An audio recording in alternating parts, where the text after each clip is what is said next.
Mesmo no século XXI, a intolerância religiosa ainda existe em todo o mundo. Muitas pessoas são perseguidas, sofrem violência ou ainda correm risco de morte por professar a sua fé. O tema do nosso programa hoje é: que desafios há para a liberdade religiosa no mundo? E para conversar sobre esse tema, nós convidamos uma missionária que sofreu perseguição e violência em sua estadia em um país africano.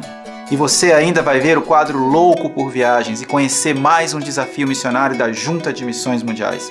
Então, ajeite-se no sofá, permaneça ligado, porque durante a próxima hora o Convite à Vida está no ar.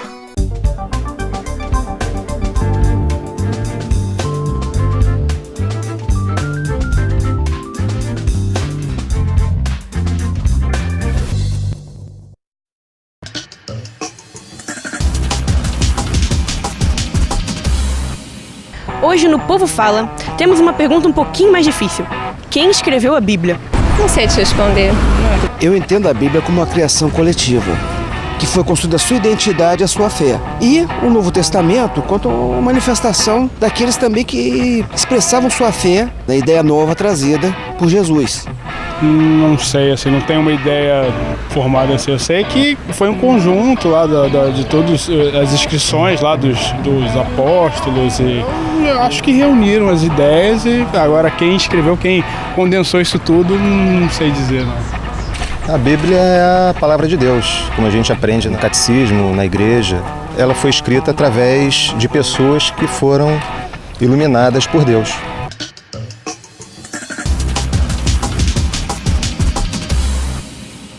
Às vezes a gente ouve assim: a Bíblia é um livro difícil. Às vezes a gente escuta o contrário: a Bíblia é um livro fácil.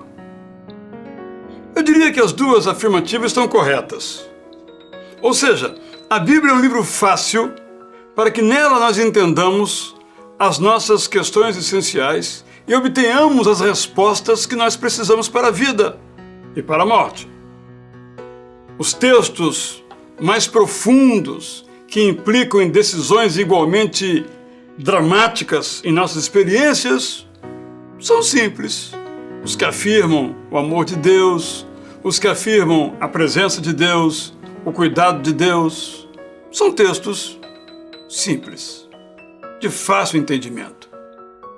No entanto, a Bíblia é um livro difícil, porque ela tem expressões, frases, histórias, orações que demandam de nós um uso extensivo e intensivo de toda a nossa racionalidade. Hoje, então, eu quero falar um pouquinho sobre a Bíblia no seu conceito, do modo como ela foi escrita. E quero usar uma imagem. A imagem é que a Bíblia é a palavra encarnada de Deus. Por palavra encarnada, eu estou aqui mencionando a mesma ideia de Jesus, que é o Deus encarnado, isto é, um Deus que tomou a forma de carne. A Bíblia, portanto, é a palavra encarnada de Deus. Encarnada porque foi escrita por homens de carne e osso, com contextos específicos de lutas, vitórias, sofrimentos e alegrias. Por que muitas pessoas não aceitaram Jesus como Messias? Ao tempo em que ele aqui viveu, até hoje alguns não aceitam. Porque Jesus era um Deus encarnado. Os seus críticos diziam: ele come e bebe. E no conceito deles, um Deus não come e nem bebe. Jesus comia e bebia, logo, não era Deus. Eles não conseguiram entender que Jesus era Deus, mas um Deus encarnado, um Deus que tomou a forma humana, logo, uma forma limitada. Penso que essa imagem nos ajuda a entender bem a Bíblia. É a palavra encarnada. Graças a Deus que é assim, porque se a Bíblia não fosse a palavra encarnada de Deus, nós não conseguiríamos entender. ela foi escrita em idiomas que as pessoas da época podiam entender e nós hoje, mediante traduções, podemos entender. O Antigo Testamento em hebraico, parte em aramaico, e o Novo Testamento em grego, no grego popular, chamado grego koiné. Graças a Deus. Imagine, por um esforço, claro, lógico, se fosse a Bíblia escrita na linguagem dos anjos. Não somos anjos, não entenderíamos. Além de ser um livro escrito na língua das pessoas, foi escrito esse livro por essas pessoas, com a sua maneira de compreender a Deus, e às vezes encontramos expressões sobre Deus que nos chocam. Por exemplo, lemos lá que Deus se arrependeu. Ora, isso é uma prova de que a Bíblia é um livro encarnado, porque este é o modo de um homem entender o sentimento de Deus, o pesar de Deus, a tristeza de Deus diante do pecado humano. Mas o que eu mais gosto nesta imagem é a imagem de que se esse livro foi escrito por homens, inspirados por Deus, esse livro me conhece. Esse livro sabe quem eu sou. Porque ele foi escrito por uma pessoa humana, como humana pessoa, eu sou, como humanos, nós somos. Não é um livro, portanto, estratosférico, que fala da vida em Marte, mas fala da vida nossa aqui, do nosso cotidiano. Porque Deus escolheu homens, repito, de carne e osso, para o escrever. Portanto, abra sua Bíblia e, ao abri-la, pense em Jesus, Deus encarnado. Pense na Bíblia como uma palavra de Deus encarnada, para que possamos entender e viver do modo como Deus quer que nós vivamos e amemos a cada dia.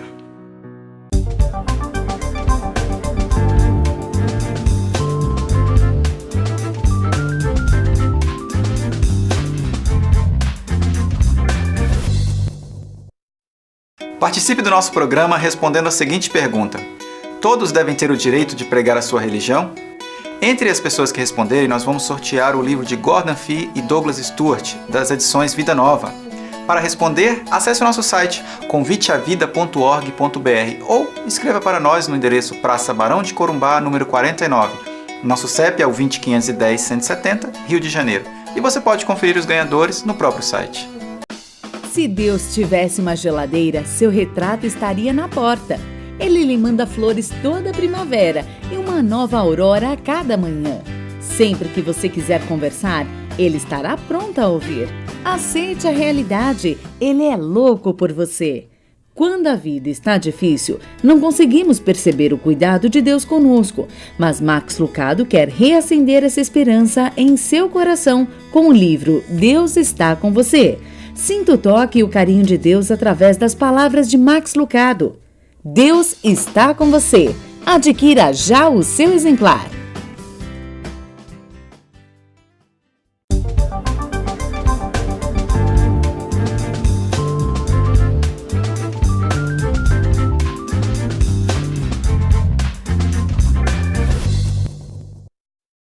Você concorda comigo que você vive num país livre? Pois você vai conhecer a realidade agora de alguns países onde as pessoas não são livres. Esse é o tema do Convite à Vida de hoje, que traz a enfermeira Mariana Duarte, que teve que sair do país onde estava, na África, embora fizesse um magnífico trabalho com crianças e com mulheres na área da saúde. Bem-vinda, Mariana. Obrigada. Esse não é o seu nome, não, né? Não. Mas é necessário para preservar a sua identidade, não é isso? Isso. Inclusive, você, nosso telespectador, está vendo essa entrevista e o rosto dela vai ser desfocado porque ela não pode ser identificada por razões de segurança, porque ela sonha em voltar para esse país ou para um outro país e não é recomendável que o rosto dela seja, infelizmente, temos que fazer isso para preservar não só a vida dela, mas preservar a obra dela, o trabalho dela. Eu sei que isso é absurdo, mas infelizmente o mundo é assim. Como você se sente, Mariana, tendo que se preservar, não poder ter a sua imagem aparecer, nem o seu nome aparecendo? Vale a pena esse sacrifício todo por alguma causa, alguma coisa? Como é que você se coloca nisso? Vale a pena, Israel, por tudo que a gente viveu lá, o trabalho que a gente desenvolveu, as vidas que a gente alcançou, vale muito a pena. Mesmo tendo sido convidada a sair sem direito, né, a dizer não, que não queria sair, o sentimento que fica pra gente é de retornar, de continuar falando com essas pessoas, de continuar trabalhando com elas, de continuar atendendo essas crianças. Então, neste país que você atuou, não existe liberdade de expressão, nem política, nem ideológica, nem religiosa. Como é que está isso no mundo hoje? Essa é uma realidade ainda no mundo hoje, as pessoas não poderem se expressar, não poderem cultuar, não poderem exercer a sua liberdade? É uma realidade hoje mundial, realmente. Até aqui no nosso próprio Brasil, nós estamos passando por algumas situações dessa, né? Você não pode declarar os seus pensamentos, o que você pensa.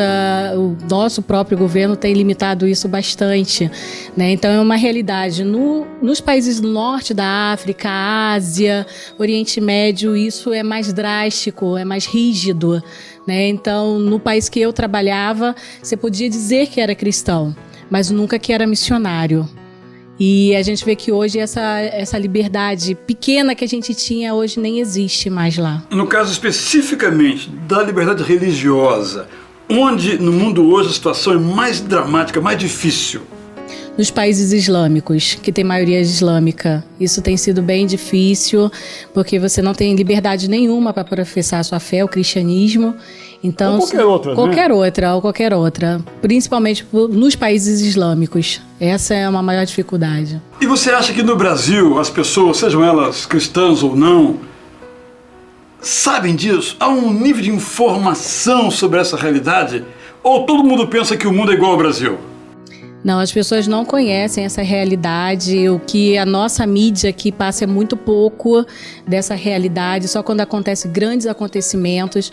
E eu acho que a gente tem que estar preparado para isso, principalmente para lidar com o islamismo. Os nossos pastores nas nossas igrejas têm que falar muito, porque é uma religião que tem avançado dentro do nosso Brasil.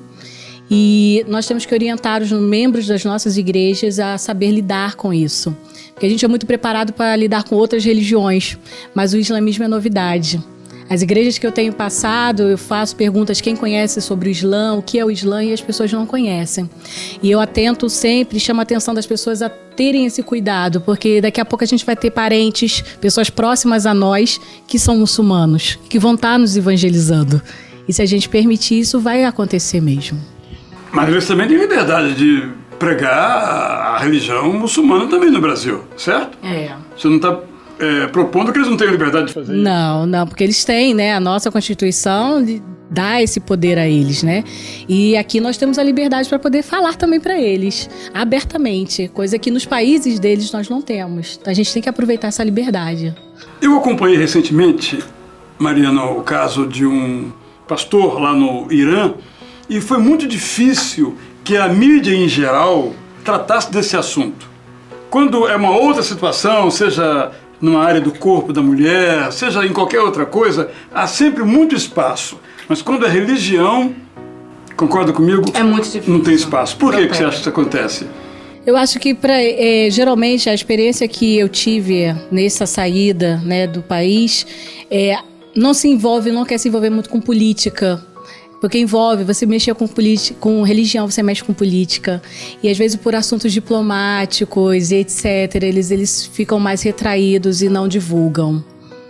E aí a nossa informação fica pequena, né? Fica pequena. E acaba até às vezes consumindo a ideia que esses países vendem, que eles estão presos por outra razão, não pela razão da religião, porque eles atribuem isso ou aquilo. O caso recente no Senegal, né, de um pastor Dilson, um trabalho maravilhoso com as crianças, deram um outro motivo lá de que ele usava o trabalho das crianças, o que realmente não tem o menor fundamento, né? Agora, onde você atuou, a restrição era do governo, isto oficial, ou era do povo em geral? Como é que o povo se comportava em relação a vocês, em relação à liberdade de expressão? No caso desse país que eu trabalhava, era do governo. estritamente do governo, porque as pessoas Na lei ou só na interpretação? Na lei. E as pessoas em si não tinham nenhum problema em relação a isso, aceitavam muito bem, convivíamos muito bem. Isso foi uma questão por causa de um acontecimento e eles fecharam e começaram a ser mais drásticos, mais rígidos. Na realidade, tudo começou em 2011, com a divisão do país. Até então não havia não havia dificuldade, né? Esse país onde você estava usa a chamada lei... A Sharia. Sharia?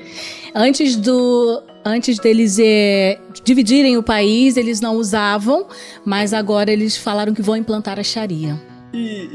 Efetivamente. O que vem a ser a Sharia propriamente dita?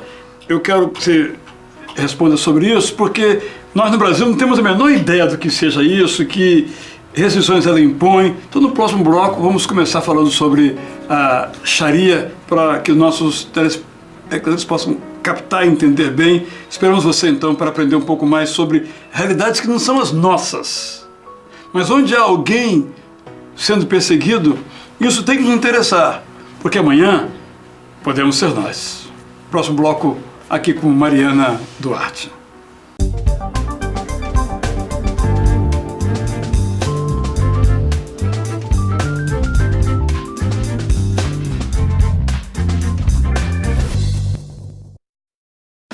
Se Deus tivesse uma geladeira, seu retrato estaria na porta.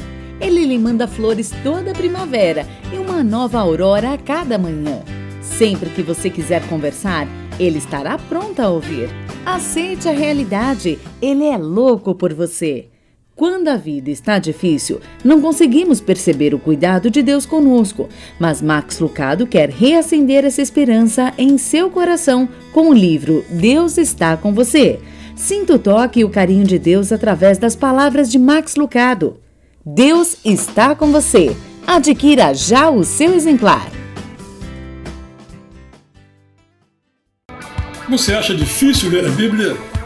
Essa tarefa, com o Manual Bíblico Vida Nova, ficou mais fácil.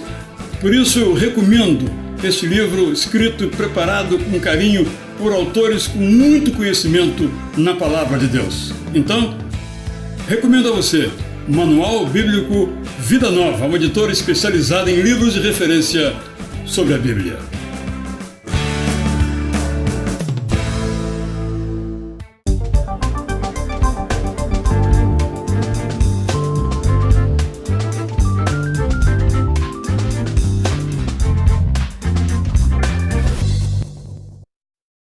Voltamos com nossa entrevista, aqui com a enfermeira, a missionária Mariana Duarte. Eu perguntei a você, Mariana, que nos dissesse um pouquinho sobre o que é essa Sharia, o que é esse conjunto de prescrições que alguns desses países seguem e o que ela significa na vida do povo, na verdade. A Sharia são as leis islâmicas que eles seguem nos países de totalidade islâmica. E eu vou citar assim, 2 exemplos do que eles seguem. Se a pessoa é pega roubando, eles levam para a delegacia e cortam a mão. Se a mulher pega em adultério, ela é apedrejada até a morte. E os primeiros que apedrejam, que lançam as primeiras pedras, são a família dela. O marido, o filho, os filhos, o pai dela. E depois a multidão continua a fazer esse processo. Mas há direito à defesa? Não. Acusou, executa.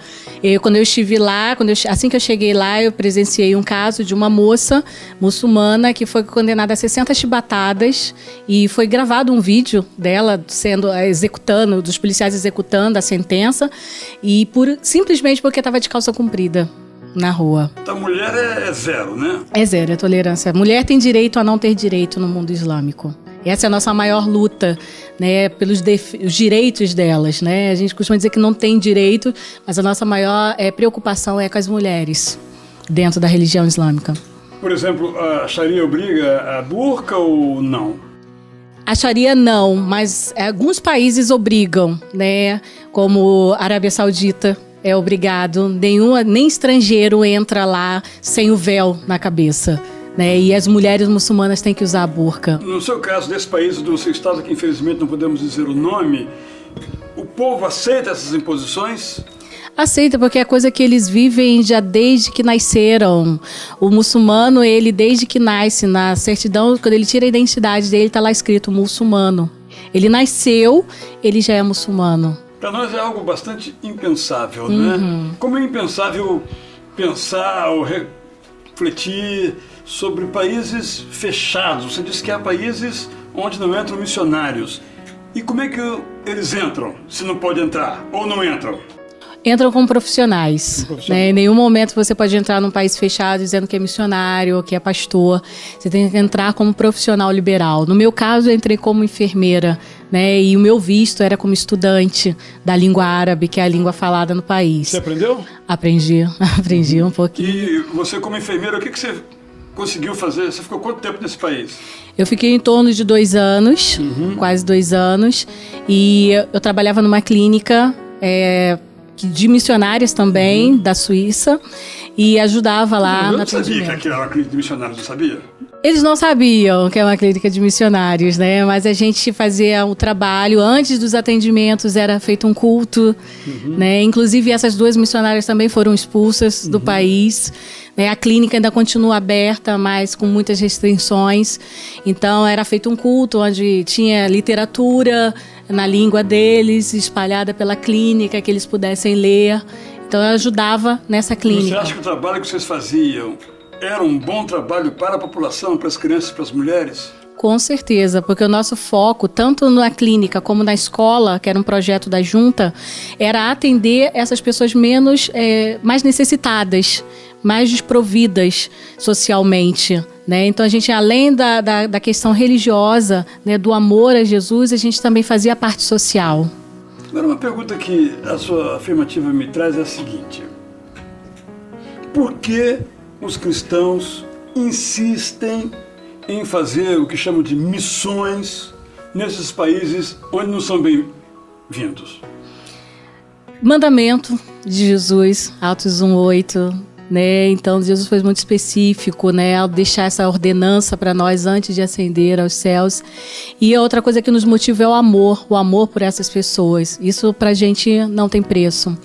Se você perguntar para cada um dos missionários, mais de 200 missionários que foram expulsos junto comigo, se eles queriam voltar para o país, todos diriam que queriam voltar.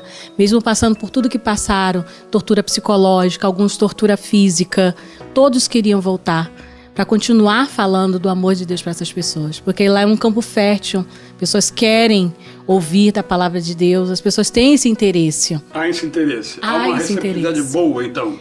Vou só detalhar rapidamente um testemunho de uma moça muçulmana que era minha colega de quarto numa república de moças, e uma semana antes de eu ser expulsa do país, eu ter que sair do país, ela me pediu que eu levasse ela à igreja, porque era numa época de Natal e ela queria conhecer sobre o Natal, ela queria saber como é que é essa história de nascimento de Jesus. E eu consegui, e ela foi comigo na igreja. Ouviu a palavra de Deus, os hinos na língua dela, ouviu de Jesus. Então as pessoas estão sedentas de ouvir. Então é isso que nos motiva, diante de tantas adversidades, de tantas dificuldades, tendo que passar por privações, por perseguição, mas é isso que nos motiva a continuar lá.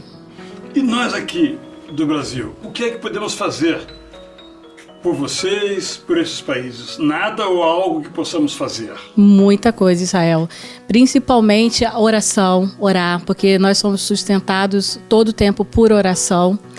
E eu acho assim, conscientização. As pessoas têm que se conscientizar sobre essa religião que tem crescido no mundo. Eles têm missionários, eles enviam missionários para o país, eles têm as estratégias deles também para poder... Para onde eles vão, há liberdade, né? E a liberdade. Um jogo desigual. E a liberdade, né? Então, assim, as nossas igrejas aqui, o nosso Brasil tem que se conscientizar mais disso, sobre isso, né? Do que o islamismo. E oração, contribuir com os projetos, porque para a gente fazer mais, nós precisamos de mais recursos.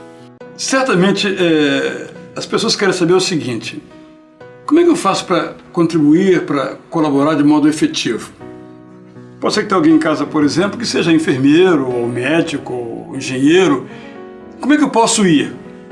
É o que vamos ver daqui a pouquinho no próximo bloco do Convite à Vida. Fique conosco, porque você pode participar e fazer diferença no mundo, porque isso faz diferença na sua vida.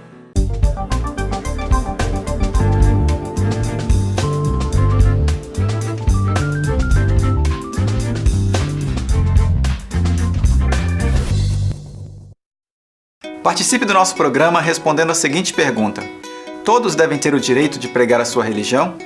Entre as pessoas que responderem, nós vamos sortear o livro de Gordon Fee e Douglas Stuart, das edições Vida Nova. Para responder, acesse o nosso site conviteavida.org.br ou escreva para nós no endereço Praça Barão de Corumbá, número 49. Nosso CEP é o 20510-170, Rio de Janeiro. E você pode conferir os ganhadores no próprio site. Você acha difícil ler a Bíblia? Essa tarefa, com o Manual Bíblico Vida Nova, ficou mais fácil. Por isso eu recomendo este livro escrito e preparado com carinho por autores com muito conhecimento na Palavra de Deus. Então, recomendo a você Manual Bíblico Vida Nova, uma editora especializada em livros de referência sobre a Bíblia.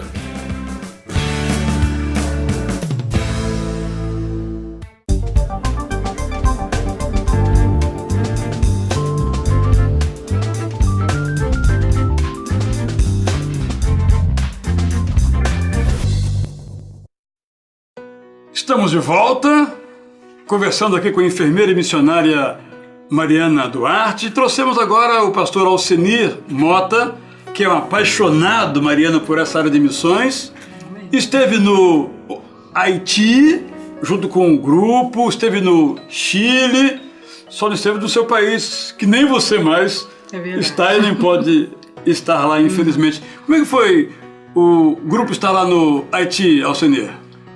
Foi muito interessante, né? Acho que todos os que participaram ali daquela caravana voltaram para o Brasil de uma forma diferente, né? Em termos de enfrentar uma realidade ali que às vezes a gente não tem a menor noção das necessidades das pessoas, do país, né? O Haiti tinha sofrido um terremoto em 2010, a gente teve em 2012 e com escombros ainda, com muita necessidade, carência, falta de água. Então esse contato, e a gente sentia a necessidade das pessoas de poder ser útil, né, dentro daquele contexto, foi muito gratificante para quem teve a oportunidade de participar. E foi difícil reunir essas pessoas, ou as pessoas, quando têm informação, se interessam em ir, se for o caso, ou contribuir? Como é que você vê o interesse das pessoas pela obra missionária, sobretudo nos países fechadões?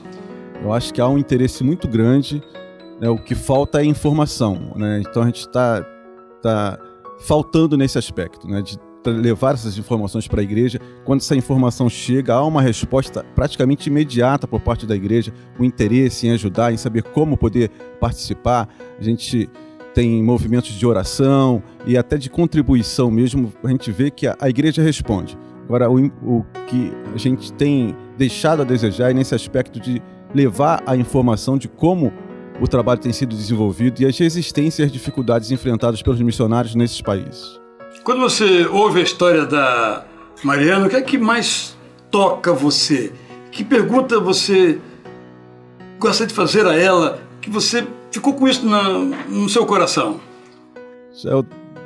Desde que eu ouvi falar de missões, né, e eu fui criado na igreja, algo que sempre me chamou a atenção e me impactou é como que uma pessoa, o que motiva uma pessoa a sair do seu país, largar sua família, né, largar o seu bem-estar, né, toda a sua cultura para enfrentar, né, risco, para falar do evangelho a pessoas que ela não conhece. Se você, não, eu vou falar para minha família, eu vou falar para o meu parente, vou falar para alguém que eu conheça, mas não, essas pessoas são chamadas e tocadas a falar a um povo que não conhece, uma língua desconhecida, quer dizer, tem dificuldade, são várias as dificuldades. E aí a minha indagação, pergunta é exatamente essa: qual é a motivação, né? O que faz essas pessoas terem esse despreendimento? Jocely, o que nos motiva principalmente é o amor a Deus, né? E em segundo, o amor a essas vidas. Saber que o privilégio que nós temos de podermos dizer que somos filhos de Deus, que vamos morar no céu com Jesus, nós queremos que eles também tenham essa oportunidade. E ajudar no que a gente pode, com a nossa profissão, com o nosso amor, com o carinho, porque principalmente nesses países de África, as pessoas são muito carentes de carinho, muito carentes de amor, então isso faz toda a diferença. E quando você traz ainda o amor de Deus pela vida delas, quando você fala que existe alguém maior, que as ama, que deu a vida pela vida delas, isso faz toda a diferença, é isso que nos motiva, o amor. como é que fica a sua família, Mariana? No teu caso em particular, houve uma facilidade? Teus pais aceitaram, né, tranquilamente a saída da minha filha para um país em que ela vai colocar a sua vida? Né? Exatamente. Como é que é a reação da família, né, nesse todo esse processo? Assim, no meu caso, claro, é difícil porque eu sou a única filha mulher na minha casa, então solteira, e aí se abriu essa oportunidade e assusta um pouco, choca, mas hoje em dia, graças a Deus, a minha família entende o meu chamado, entende. Minha mãe fala com orgulho, minha filha é missionária. Minha filha é missionária, então assim, a gente vê a cada dia Deus aprovando o que a gente tem, o nosso despertar, o nosso atender ao chamado de Deus. Agora, a saudade deve ser uma coisa, porque não sei se lá nesse país onde você estava tinha assim grandes facilidade de comunicação, né? Não sei como é que era lá, né? Mas hoje em dia a comunicação mundial, né? Tem Skype, Facebook, então a gente consegue se comunicar, mas saudade não tem como, né? Você não tem perto, quando aperta, não dá pra tocar. Pois é. Da filha, né? Mas não dá. Mas a gente, à medida do possível, quando a gente volta, eles sempre estão me dando todo o apoio. Geralmente ficam 3 anos, aí voltam. 3 anos. Sem vir ao Brasil, né? Sem vir ao Brasil. 3 anos sem vir ao Brasil, tem né? Tem que ter uma emoção muito bem organizada, uma maturidade emocional forte, né? A junta prepara bastante a gente para isso, né? Psicólogos, conversas, dinâmicas que nos preparam para essa realidade de ficar 3 anos sem poder ver seus pais, ver parentes, próximos amigos. Bom, isso desafia você? Eu vou perguntar a Mariana o seguinte.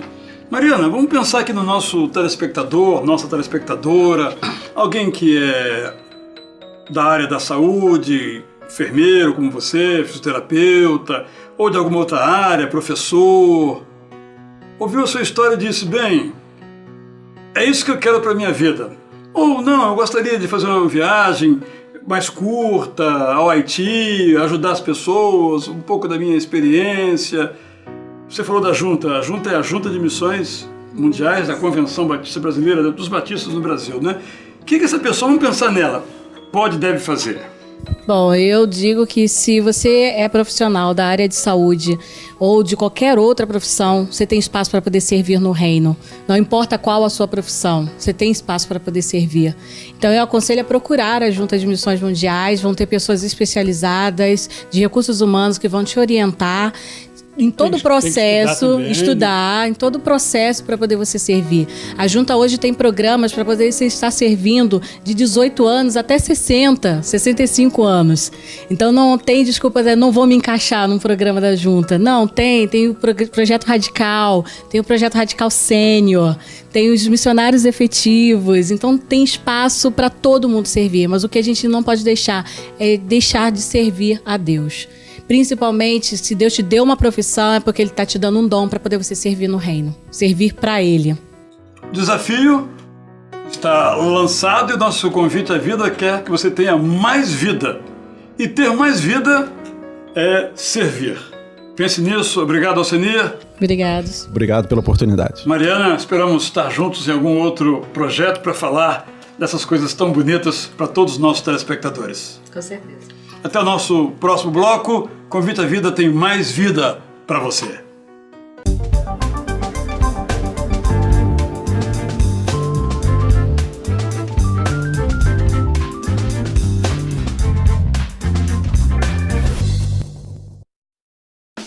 Se Deus tivesse uma geladeira, seu retrato estaria na porta. Ele lhe manda flores toda primavera e uma nova aurora a cada manhã. Sempre que você quiser conversar, ele estará pronto a ouvir. Aceite a realidade, ele é louco por você. Quando a vida está difícil, não conseguimos perceber o cuidado de Deus conosco, mas Max Lucado quer reacender essa esperança em seu coração com o livro Deus está com você. Sinta o toque e o carinho de Deus através das palavras de Max Lucado. Deus está com você. Adquira já o seu exemplar. Você acha difícil ler a Bíblia? Essa tarefa, com o Manual Bíblico Vida Nova, ficou mais fácil. Por isso eu recomendo este livro escrito e preparado com carinho por autores com muito conhecimento na Palavra de Deus. Então, Recomendo a você o Manual Bíblico Vida Nova, uma editora especializada em livros de referência sobre a Bíblia.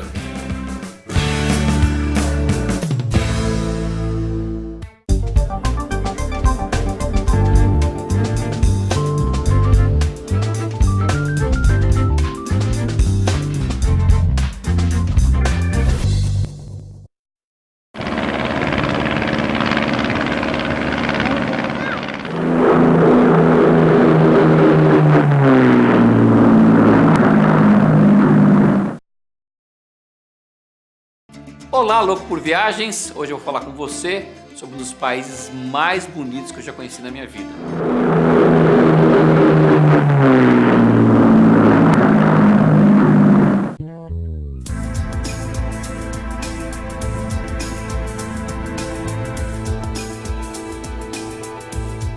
A Noruega, e você deve estar perguntando aí o que ele tem de tão bonito que me cativou tanto. Eu te daria 3 respostas que eu considero muito importantes quando a gente visita um lugar. Segurança nas ruas e nos lugares que a gente vai visitar. Segundo, educação do povo. Para você ter uma ideia, eu parei meu carro, precisei de uma informação e perguntei para um gari de rua, um lixeiro que estava ali trabalhando. Ele falou comigo em inglês fluentemente. Quem dera nosso Brasilzão aí um dia chegue lá. Belezas naturais é o meu terceiro ponto. Você imagina aí caminhar por estradas entre lagos, montanhas e cachoeiras, vão formando aí paisagens inesquecíveis por todo o caminho que eu fiz. A Noruega é o país com o melhor IDH do mundo e de cara isso já te mostra a qualidade de vida que eles têm por lá. Agora, um fato muito importante é que também é um dos países mais caros do mundo. Eu estive lá agora há pouco tempo atrás e uma garrafa de um refrigerante custava R$10, um hambúrguer R$30 e um tubo de pasta de dente R$8. Eu fiquei pensando que eu devia passar a semana aí comendo pasta de dente, que ia ser mais barato. Mas dá para você perceber aí o custo do país, como ele é elevado. Mas isso aí não pode ser um impeditivo para você conhecer um lugar como esse. Oslo é a capital do país, é uma cidade de porte médio, tem cerca de 600 mil habitantes. As suas principais atrações ficam bem no centro, você pode fazer basicamente tudo caminhando.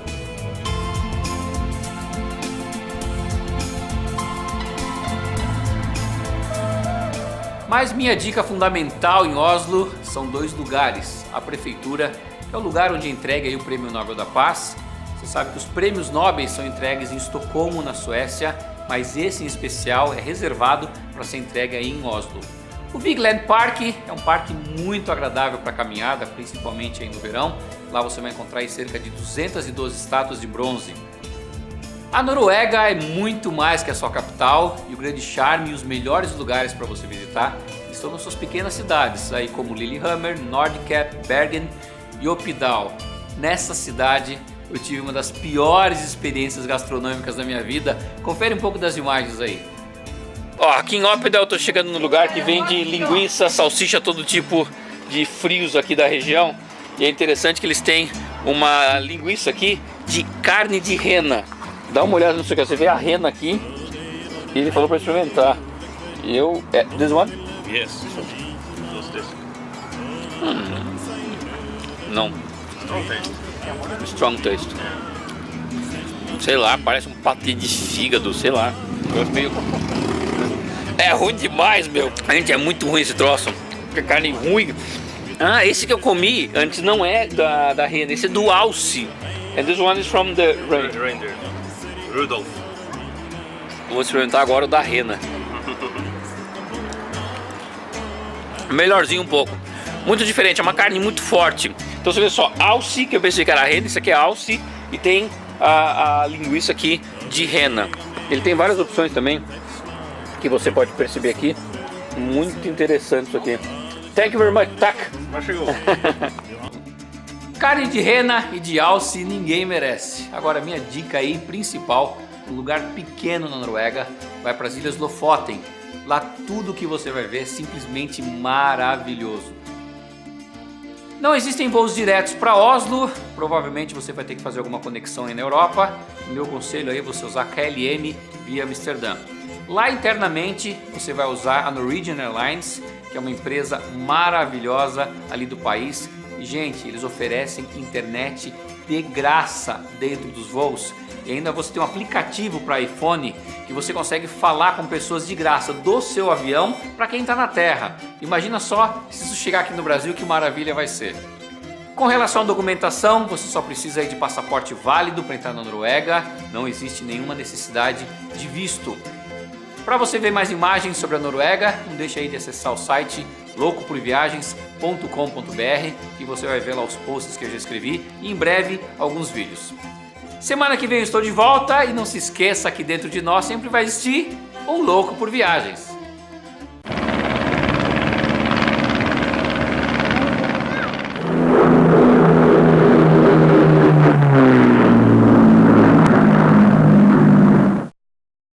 Olá, você conhece a Igreja Perseguida?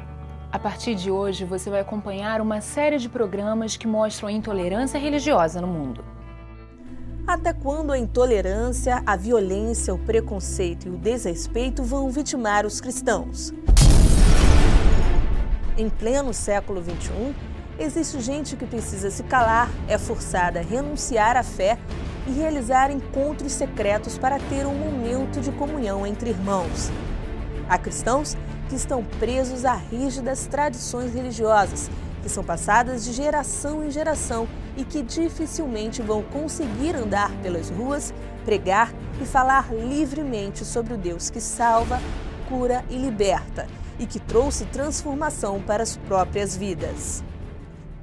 Se lermos a Bíblia sem selecionar os textos, a gente vai perceber que ser cristão é ser perseguido. A Bíblia diz que, por amor de Cristo, nós somos levados à morte todos os dias. A perseguição aos cristãos não é uma coisa recente. O próprio Jesus avisou os seus discípulos que isso ia acontecer. Em Mateus 10:36, por exemplo, a gente lê Jesus dizendo assim: "Eu vos envio como ovelhas ao meio de lobos." Nesse momento há cristãos que estão presos. Muitos deles seguem confinados, vivem sob condições desumanas, foram arrancados do seio familiar, passaram por maus tratos e humilhação, mas decidiram não renunciar à fé. O problema é que dia a dia as histórias de tortura física e psicológica ganham maior frequência. É preciso estar atento ao que acontece no mundo. O Evangelho é a mensagem do reino de Deus, a mensagem da salvação em Jesus Cristo. Isso significa que é uma mensagem de amor, de paz, de justiça e igualdade social. Esse é o tipo da mensagem totalmente contrária àquilo que impera no mundo. Então, onde o Evangelho chega, ele chega com uma posição contrária àquilo que está imperando nas consciências, nas culturas. É inevitável que a perseguição aconteça. No Brasil, vivemos uma condição privilegiada de culto e liberdade religiosa. O país é um Estado laico que se declara neutro às questões religiosas e possui normas jurídicas que visam punir atos de intolerância. A Lei de número 9.459, de 15 de maio de 1997, considera crime a prática de discriminação ou preconceito contra religiões. Em 21 de janeiro, foi instituído o Dia Nacional de Combate à Intolerância Religiosa. Entretanto, a condição de liberdade deveria ser extensiva a todas as nações, já que o artigo 18 da Declaração Universal de Direitos Humanos, de 1948, informa que toda pessoa tem direito à liberdade de pensamento, consciência e religião, que inclui a liberdade de mudar de crença pelo ensino, pela prática, pelo culto e pela observância, isolada ou coletiva, em público ou em particular, de uma doutrina. Em 1966, esse artigo foi revisto e ampliado através do Pacto Internacional sobre os Direitos Civis e Políticos. A grande questão é que esse documento não possui uma obrigatoriedade legal e, na prática, somente os Estados-membros da Organização das Nações Unidas tentam cumprir as ordenanças previstas no pacto. Atualmente, 200 milhões de cristãos sofrem perseguição religiosa no mundo. Outros 150 milhões sofrem algum tipo de discriminação, restrição ou violência. e 105 mil foram mortos no ano passado, de acordo com os dados do Observatório de Liberdade Religiosa da Itália. Para a organização não governamental Minority Rights Groups International, a intolerância se tornou uma das principais causas de perseguição entre as minorias. As causas podem estar relacionadas ao aumento do nacionalismo religioso, à marginalização econômica dos países e os abusos derivados das leis antiterroristas, que estabelecem uma pauta crescente de hostilidade religiosa. Algumas organizações internacionais divulgam todos os anos a classificação dos lugares mais opressores do mundo ao cristianismo.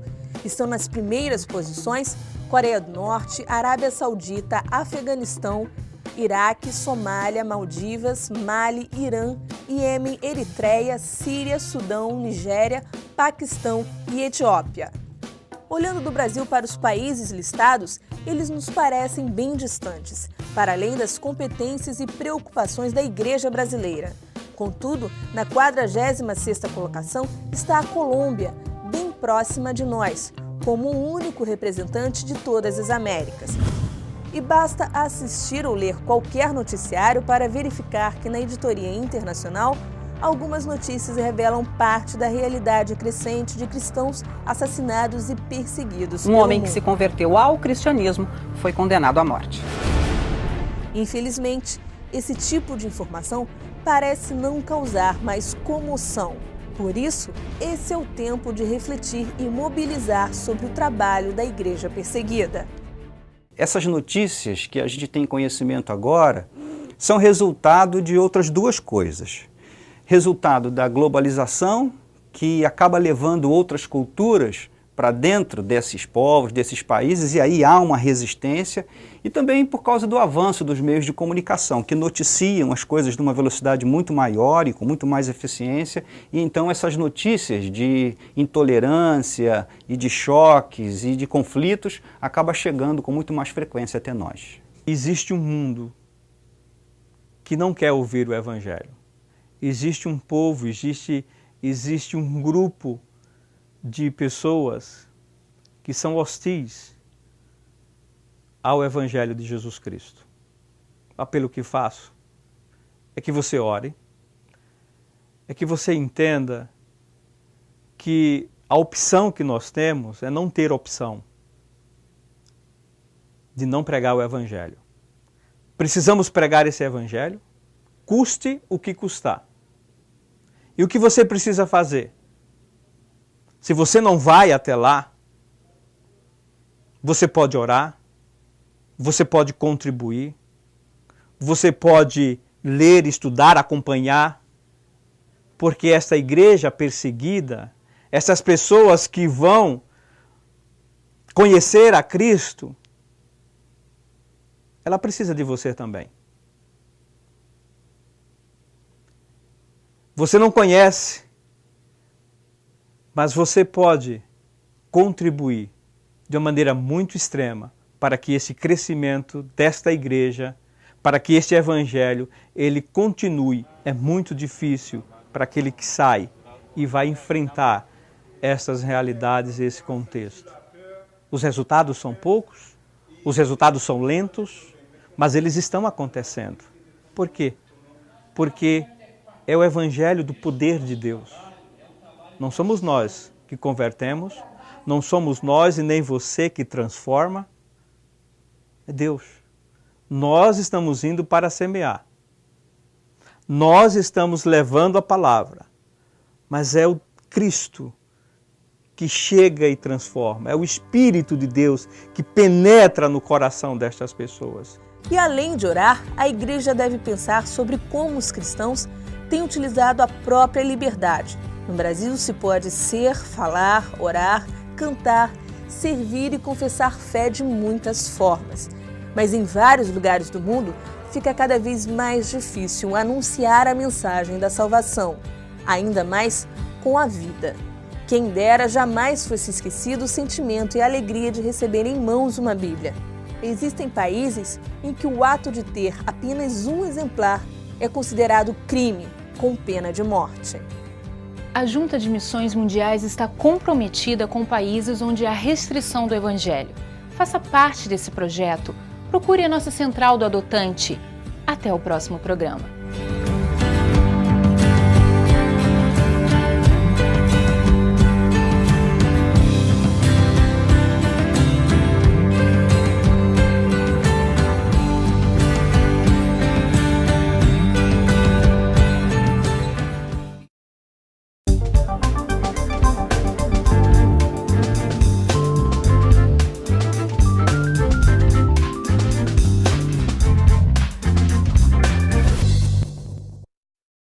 Participe do nosso programa respondendo a seguinte pergunta: todos devem ter o direito de pregar a sua religião? Entre as pessoas que responderem, nós vamos sortear o livro de Gordon Fee e Douglas Stuart, das edições Vida Nova. Para responder, acesse o nosso site conviteavida.org.br ou escreva para nós no endereço Praça Barão de Corumbá, número 49. Nosso CEP é o 20510-170, Rio de Janeiro. E você pode conferir os ganhadores no próprio site. Você acha difícil ler a Bíblia? Essa tarefa, com o Manual Bíblico Vida Nova, ficou mais fácil. Por isso eu recomendo este livro escrito e preparado com carinho por autores com muito conhecimento na Palavra de Deus. Então, recomendo a você Manual Bíblico Vida Nova, uma editora especializada em livros de referência sobre a Bíblia.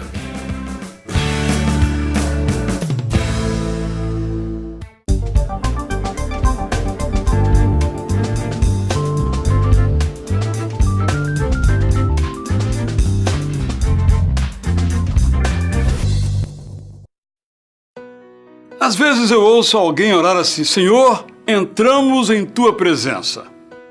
Eu não gosto. Entendo, mas não gosto. Por que eu não gosto? Eu não gosto porque nós não podemos entrar na presença de alguém diante do qual sempre estivemos presentes, a menos que tenhamos saído. Mas será que existe um lugar em que nós possamos estar onde Deus não esteja? Não há essa possibilidade. Nós sempre estamos na presença de Deus. A diferença é que às vezes temos consciência dessa presença e às vezes não temos. Por isso eu vou ler agora aqui um salmo, um trecho de um salmo, o Salmo de Davi, o Salmo 16, uma parte, que nos ajuda a entender o segredo de Davi. Esse homem notável, que realizou coisas notáveis e escreveu coisas igualmente notáveis. Salmo 16, versos 8. Sempre tenho o Senhor diante de mim. Com Ele à minha direita não serei abalado.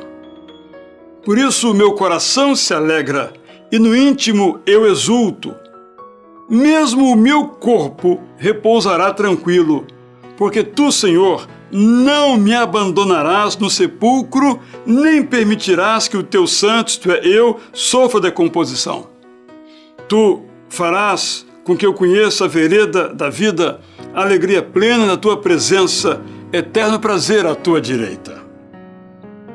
Eu então menciono o verso 8. Sempre tenho o Senhor diante de mim. Este era o segredo de Davi. E este pode ser o nosso segredo.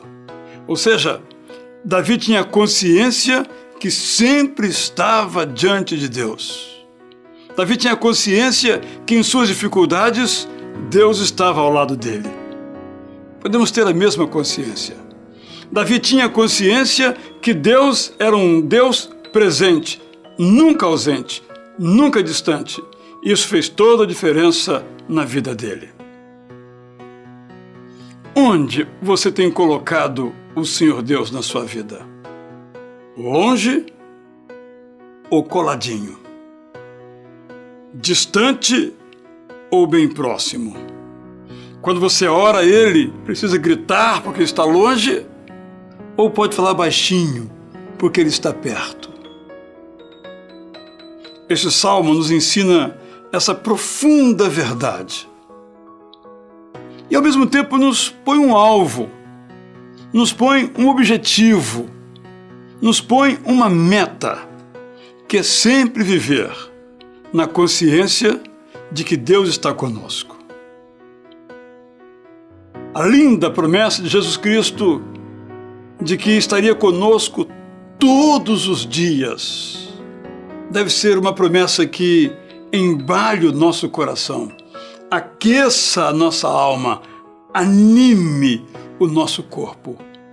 O fundamento da esperança cristã, as razões pelas quais podemos ter confiança em Deus, resumem-se nessa verdade que povoa toda a palavra de Deus e deve povoar a vida de cada um de nós.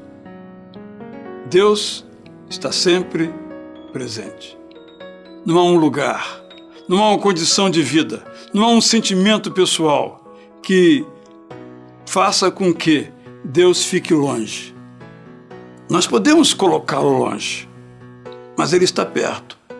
Se Ele está perto, vamos pedir a Ele que nos dê a consciência da sua presença. A nossa vida será muito melhor. Eu oro assim: Senhor,